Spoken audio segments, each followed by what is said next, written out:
प्रारंभ में कहा था अथ शब्दानुशासनम, अब शब्दों का अनुशासन प्रारंभ होगा। किन शब्दों का अनुशासन होगा तो कहेंगे लौकिक और वैदिक दोनों प्रकार के शब्दों का अनुशासन होगा। लौकिका नाम वैदिका नाम से ये बात कही थी।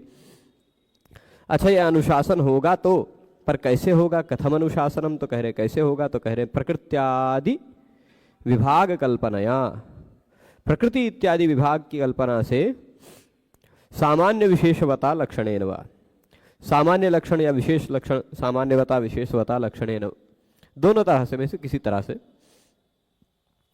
ये करेंगे। मतलब पहले प्रकृति प्रत्यय इत्यादि विभाग करेंगे, ये शब्द है उसमें ये प्रकृति है ये प्रत्यय है ये बताएंगे। साथ ही साथ क्या बताएंगे कि कुछ नियम बनाएंगे सामान्य नियम, कुछ नियम बनाएंगे विशेष नियम। ठीक है।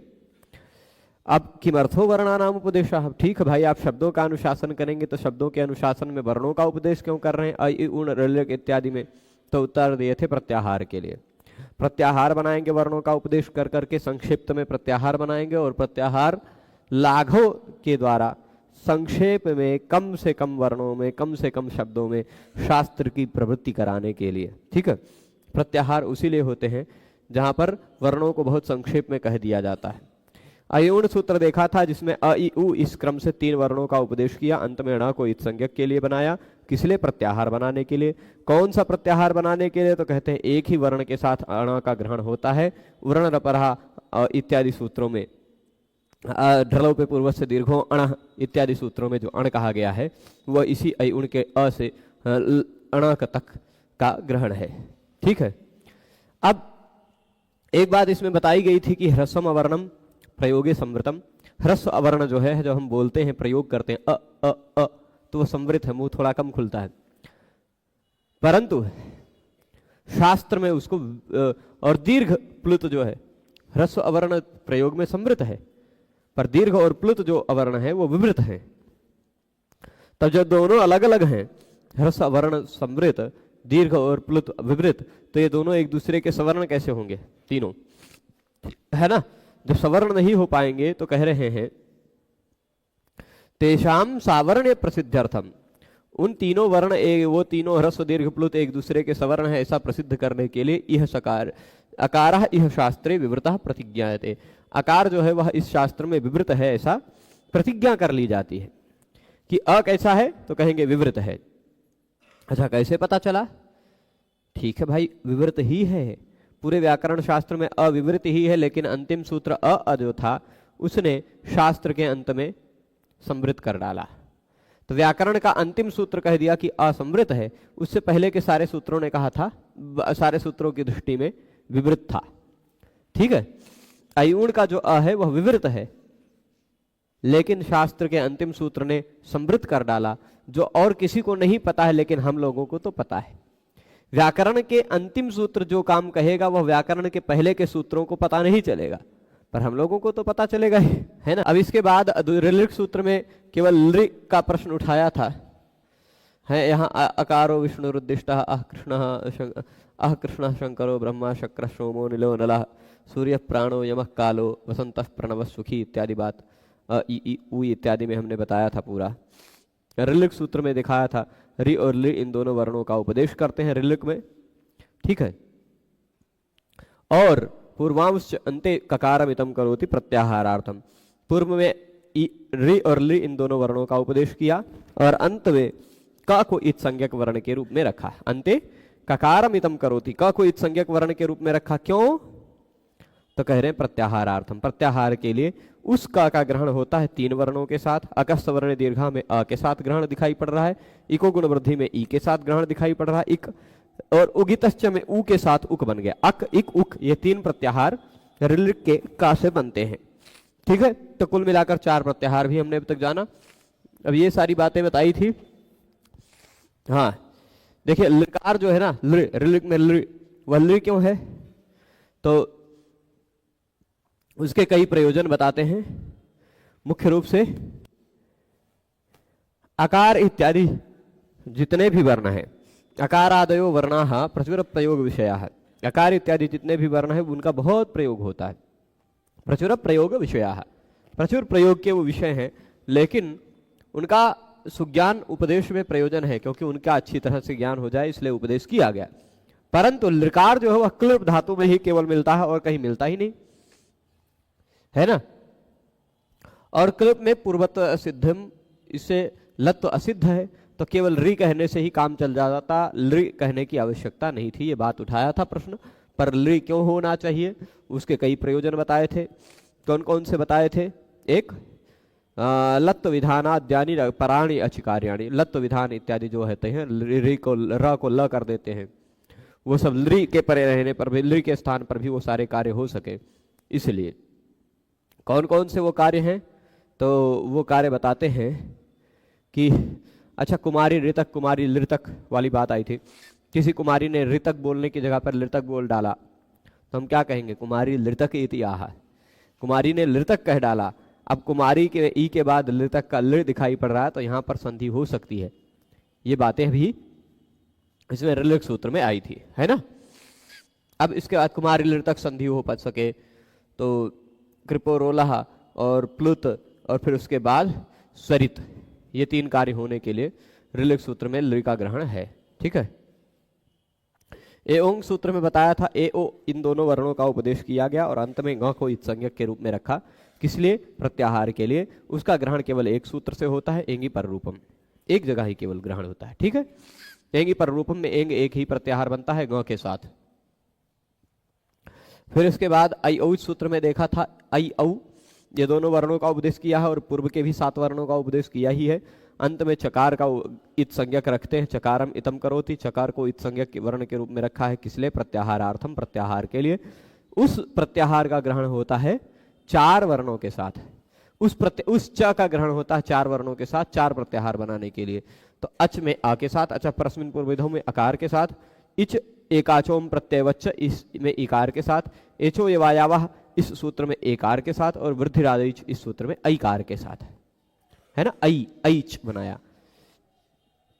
तो अब देखिए, प्रत्याहारेण बंधानाम कथमच ग्रहणेषु न आचाराद प्रधानत्वाल लोपश्च बलवत्तरः। प्रत्याहार में जो अनुबंध है ए उ ऋ इत्यादि, इन सबका ग्रहण मतलब अनुबंध है कौन कौन से? इत्संज्ञक वर्ण है, अयुण का ण, ऋलिक का क, एवं का ङ, अयोच का छ, इन सबका ग्रहण क्यों नहीं होता आज ग्रहण में? तो यदि ग्रहण करने लग जाएंगे तो बहुत सारी कार्य हो जाएंगी, बहुत सारी समस्याएं आएंगी। पाणिनि जी ने अपने आचरण में बहुत सारे सूत्र ऐसे लिखे हैं। आर्थ धातु के कहा है, उ के बाद क कहा है। यदि वह क को भी स्वरवर्ण में ग्रहण करते तो इको एणचि से वहां भी संधि होने लग जाती है। ऐसे पाणिनि जी के आचार से पता चलता है। और वह अयुण में ण, ऋलिक में क, एओंग में ग, अयोच में छ, ये चारों वर्ण अप्रधान है इस कारण से भी, और उन सबका लोप भी हो जाया करता है। लोपश्च बलवत्तरः, ये भी बात कही थी। तो वर्ण में, अच्छा वर्ण में वर्णों का एक देश वाली भी बात आई थी। ए ओ ऐ औ में जैसे री में र का भी अंश दिखाई पड़ता है, लृ में ला का भी अंश प्रतीत होता है। कुछ लोगों को ए ओ ऐ औ में अ ई अ उ इन सब का वर्ण का अंश दिखाई पड़ता है, तो वो कहते हैं नहीं, वहां पर 2 पक्ष उठाते हैं। क्या हम री को र की तरह मान सकते हैं? क्या हम लृ को ल की तरह मान सकते हैं? क्या हम ए ओ को अ ई इत्यादि की तरह मान सकते हैं? तो कहते हैं कि हाँ, कुछ स्थितियों में माना जा सकता है, कुछ स्थितियों में नहीं माना जा सकता। वो स्थितियां कौन कौन सी है इसकी चर्चा की थी। कौन कौन सी? तो कह रहे हैं नुड विधि लादेश विनामेशु ऋकारे प्रतिविधातव्यम। नुड विधान करना हो, लादेश करना हो या विनाम यानी मूर्धन्य आदेश करना हो, इन तीनों स्थानों पर क्या होता है? री जो है ना, उसको र की तरह मान लिया जाएगा। री को र की तरह मान लिया जाएगा, उसका अंश मान लिया जाएगा। तो जैसे आनृधतु आनृधु, री को र की तरह माना गया तभी हो पाया। और क्लिप्त शिखा में री को रा की तरह माना गया तभी कृपोरोला लग पाया, तो री को लृ हो पाया, है ना। और विनाम में उदाहरण देते हैं कर्तृनाम इत्यादि, मूर्धन्य आदेश नाम के ना को ना हो पाना है। ये सारा काम तभी हो पाएगा जब री को र की तरह माना जाए। तो इसके बाद और हैवर सूत्र में देखा था ह या व र इन 4 वर्णों का उपदेश करने के बाद अंत में ट को इत्संज्ञक वर्ण के रूप में रख रहे हैं। किस लिए रख रहे हैं ट को इत्संज्ञक वर्ण के रूप में? प्रत्याहार के लिए। उससे कितना प्रत्याहार बनता है? तो बताते हैं केवल एक प्रत्याहार बनता है, जो कि सचोटी में अट कहा गया है। अट कुप्पांगनुम व्यवायपी में अट कहा गया है। इत्यादि। आतोटि नित्यम में भी अट कहा गया है, वही अट। ठीक है। अब यहाँ प्रश्न उठाया था हैवरट सूत्र में कि यह जो रेफ है र, वह र यकार के बाद में लगाया गया है, और यकार के बाद लगाया गया है इसलिए यर ग्रहण और ये ग्रहण में स्वरनयति प्रातर्नयति, यहाँ पर यरोनुनासिक अनुनासिको वा से अनुनासिक होने लग जाता है। जो ये है रेफ, यह रेफ यर प्रत्याहार में भी आ जाता है और यह प्रत्याहार में भी आ जाता है, उसकी आवश्यकता नहीं है, ऐसा कहना चाह रहे थे। यहाँ स्वरनयति प्रातर्नयति में स्वर के र को अनुनासिक होने लगता, प्रातर के र को भी अनुनासिक होने लगता है यरोनुनासिक अनुनासिक हुआ से, पर वो नहीं हो पाता क्योंकि र का कोनो अनुनासिक स्वर्ण है ये नहीं, है ना, नहीं हो पाता है। तो इसलिए र को पहले ही रख देते, कोई दिक्कत नहीं थी। यर और ये में उसका ग्रहण न करवाते तो भी कोई दिक्कत नहीं थी, ये बात उठाते हैं। ठीक है। अब इसके बाद आगे कहते हैं मद्र हृद भद्र हृद में र को जो है र उसका दुर्वचन होने लगता है, द्वित्व होने लगता है चौराभ्याम द्वे नियम से। ठीक है। देखे पहले हो अच, उसके बाद हो हर्रा अथवा ह, उसके बाद हो कोई भी यर, तो उसको द्वित्व हो जाता है। अब र जो नीचे रहेगा वो र अगर यर मान लिया जाएगा तो उसको भी द्वित्व होने लग जाएगा, लेकिन नहीं होता है। और कुंडम रथेन वनम रथेन में अनुस्वार को परसवर्ण होने लगता, वह पदांतस्य नियम से अनुस्वार से परसवर्ण लिखा है पर गलत है। आकृति को पदार्थ मानने पर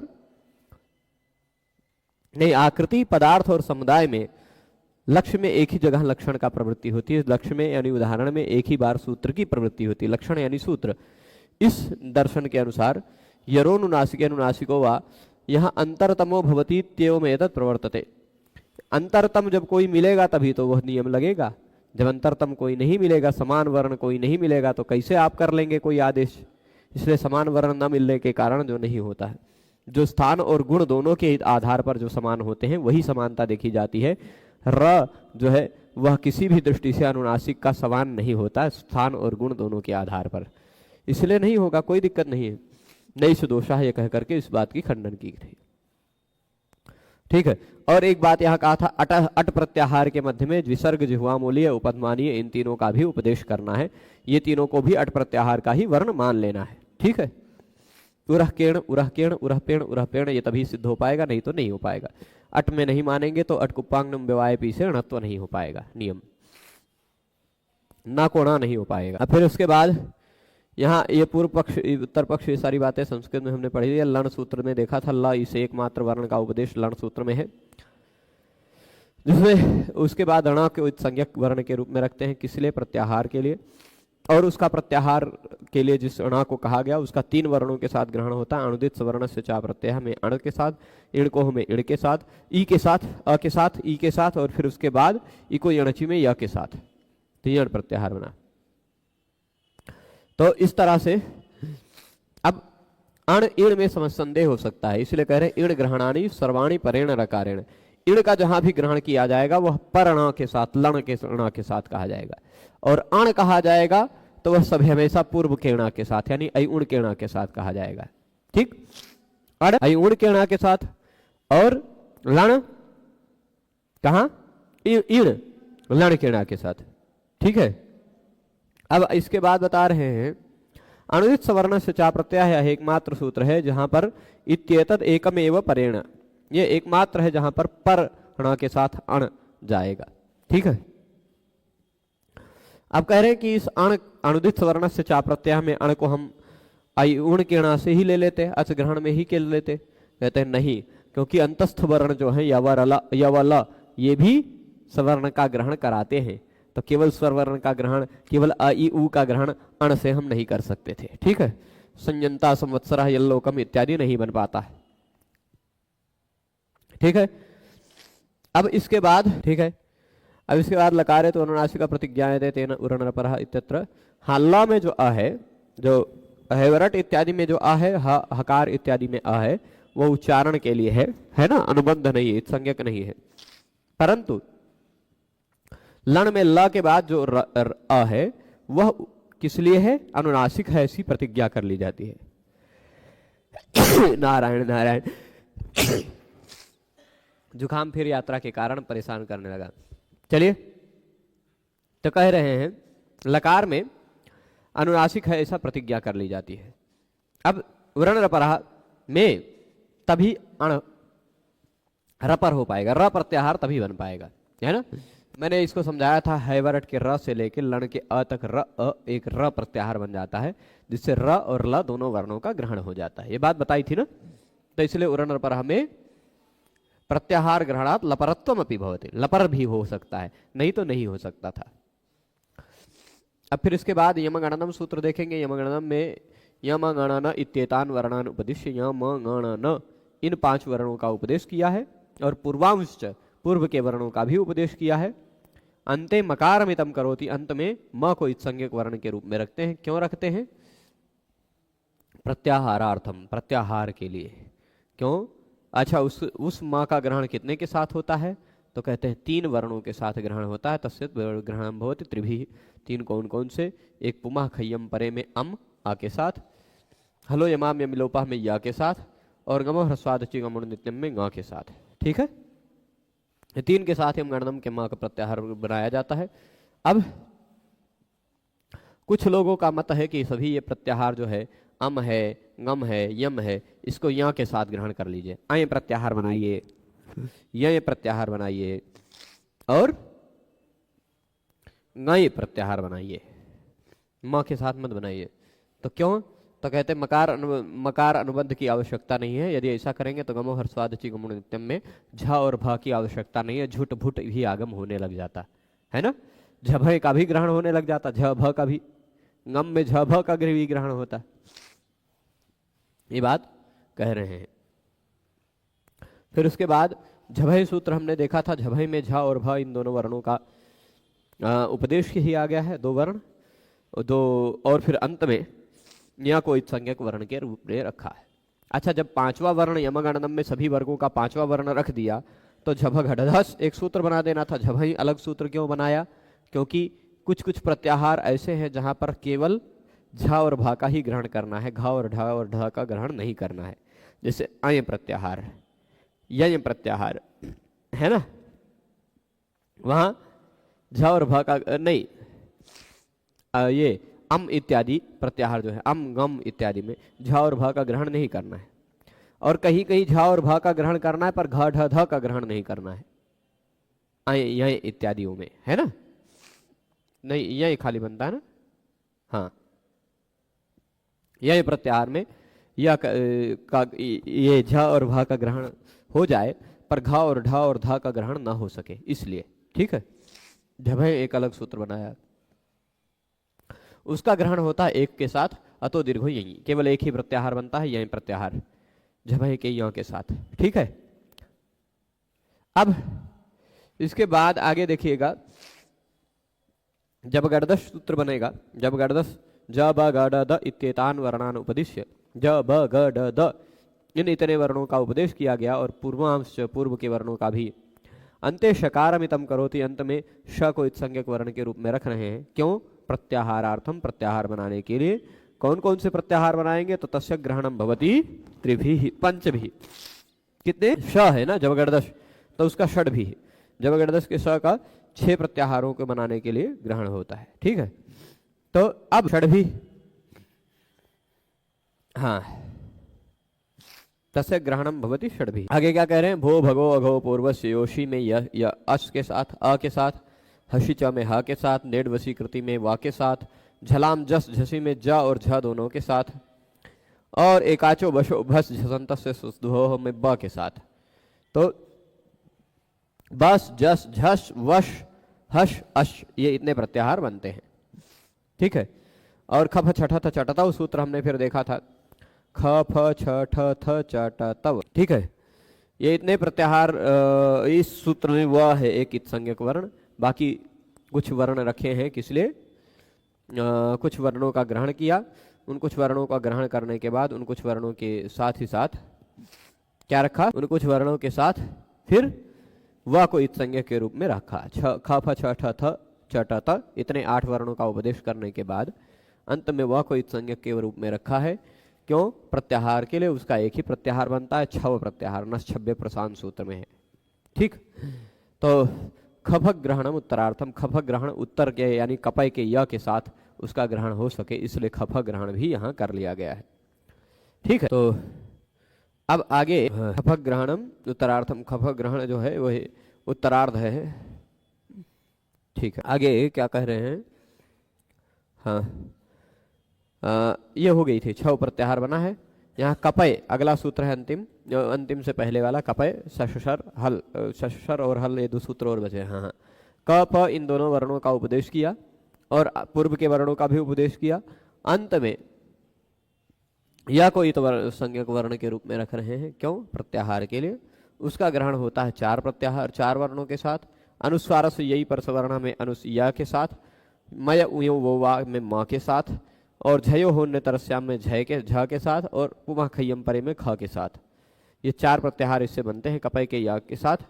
और सशर में देखेंगे तो सश इन 3 वर्णों का उपदेश किया गया है। और रेफ को इत संज्ञक वर्ण के रूप में रखा गया। रेफ को क्यों रखा गया?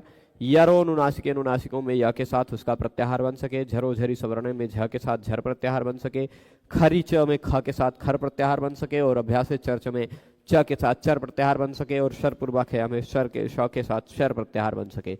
इन 5 प्रत्याहारों को बनाने के लिए शर में र रेफ को इत संज्ञक वर्ण के रूप में रखा है। अंतिम सूत्र देखा था हमने, हल। ह इस एकमात्र वर्ण का उपदेश करने के बाद और पूर्वांश पूर्व के वर्णों का भी उपदेश करने के साथ साथ अंते लकारम इतम करोति, अंत में ल को इत संज्ञक वर्ण के रूप में रख रहे हैं। ल को इत संज्ञक वर्ण के रूप में रख रहे हैं, वो ल कौन है? तो अंत में जो ल है, ल को इत संज्ञक वर्ण के रूप में रख रहे हैं, वह है हाँ, तो उसका 6 ग्रहण के 6 प्रत्याहारों के साथ उसका ग्रहण होता है। कौन कौन से है 6? एक है अल आ के साथ, हल हा के साथ, और वल वा के साथ, रल र के साथ, झल झ के साथ, और शल श के साथ। इतने 6 प्रत्याहार बनाते हैं। अब प्रश्न उठते हैं, यहाँ हल सूत्र में प्रश्न उठता है कि जो हा पहले भी कहा जा चुका था तो फिर से क्यों कहा गया? जब उसका प्रथम में पूर्व में ग्रहण हो ही चुका था तो पुनः दोबारा उसको कहने की क्या आवश्यकता पड़ गई?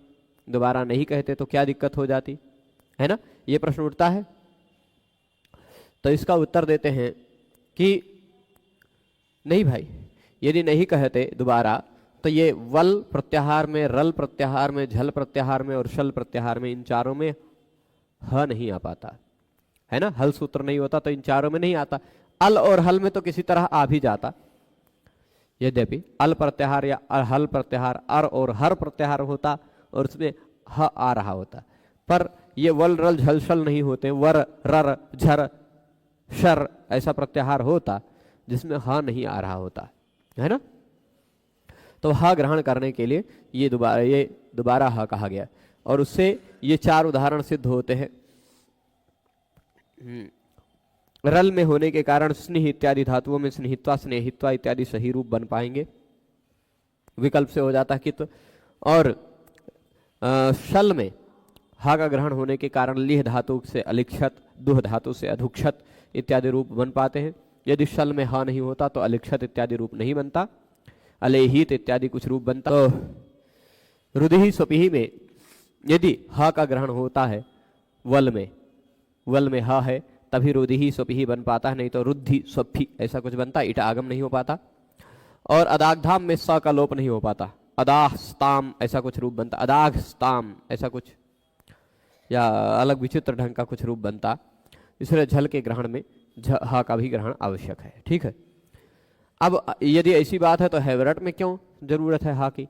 तो उसका भी महान ही सह देवा हसंती हसी, और फिर उसके बाद हसी चस में हकार का ग्रहण हो जाए, ब्राह्मणों हसति देवो हसति इत्यादि उदाहरण दिया है। एक और लिली हिड्वे भी उदाहरण दिया है, जिसको आप वहां पर जाकर अष्टाध्यायी शंका समाधान नाम की प्लेलिस्ट में जाकर के जिस विषय को देख सकते हैं। अंतिम बात बताई थी, एकस्मान वटाह, एक वर्ण के साथ वट इतने वर्णों का ग्रहण होता है।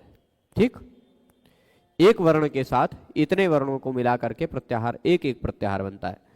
ङ के साथ एंग, या के साथ यय, अणा के साथ अण, आयुण के अणा के साथ वा के साथ छव, ट के साथ अट। और द्वाभ्याम शह, श के साथ दो प्रत्याहार बनते हैं। कौन कौन से? झश है ना, एकाचो बशो भस झसंत सुधोह। और फिर उसके बाद कौन सा बनता है? द्वाभ्याम शह, शह जो दो के साथ बनता है। दो दूसरा भी ई उ रि ए ओ ऐ औ ह य व र ल य म ग न इत्यादि बनते हैं। ठीक है, चलेगा। तीन के साथ क ण म को मिला करके बनते हैं। अभी थोड़ा सा जुकाम के चलते नहीं जल्दी स्फूर्त होके आता है। क ण म ये तीन वर्णों के साथ इनका प्रत्याहार बनता है। ऋलिक के री के साथ, ऋलिक के क अ ई उ इन तीनों के साथ अक इक उक प्रत्याहार बनाता है। ण लण का ण, इण, और फिर उसके बाद यण, और फिर उसके बाद एक बनाता है इण,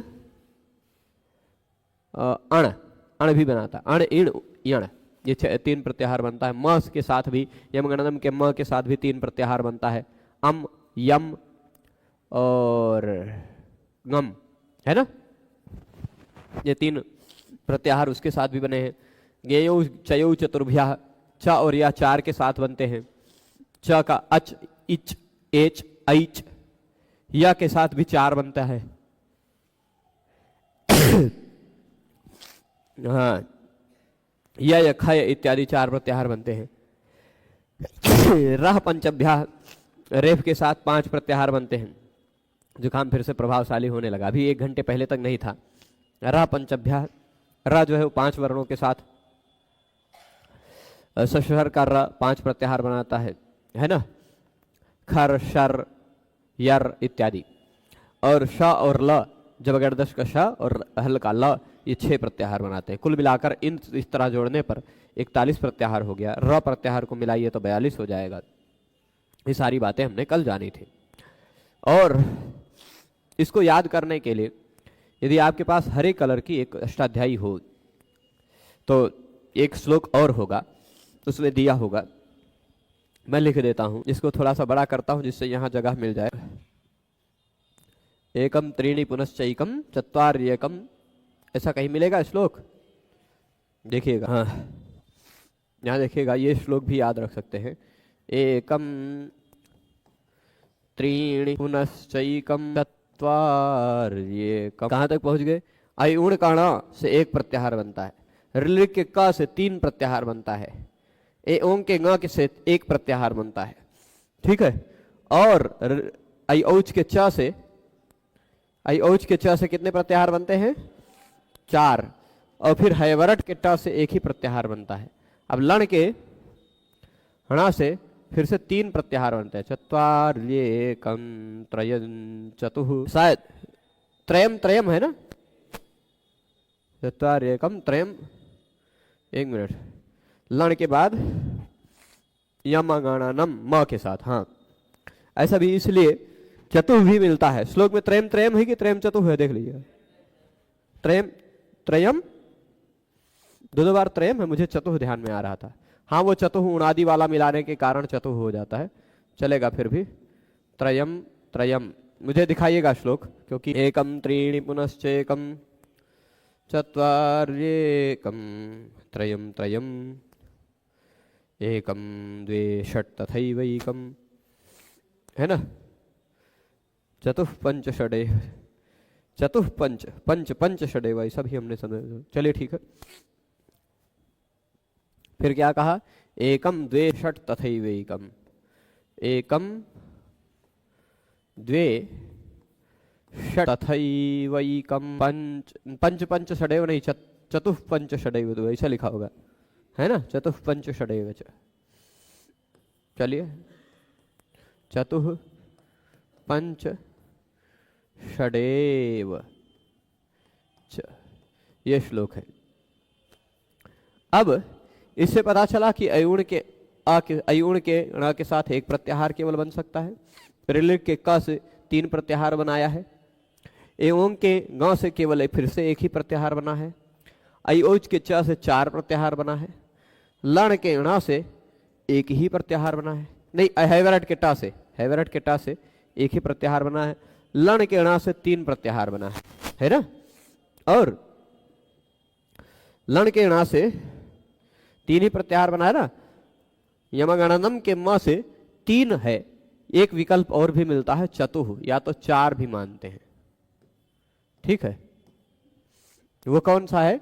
यमंताड, एक ऐसा यम प्रत्याहार है जो यहां इस लिस्ट में आया नहीं है, ये वाला प्रत्याहार, ठीक है, यम प्रत्याहार। तो अच्छा, पाणिनीय शिक्षा में भी इस यम प्रत्याहार का कुछ लोगों के मत में ग्रहण है। यमोनुनासिका नहरो नादिनो हजशा स्मृता ईशन नादा यणझश्च श्वासिनस्तु खफादयः, ऐसा जहां बाह्य प्रयत्नों का निरूपण पाणिनीय शिक्षा में है, वहां कुछ लोगों के अनुसार अम कहा है, कुछ लोगों के अनुसार यम कहा है।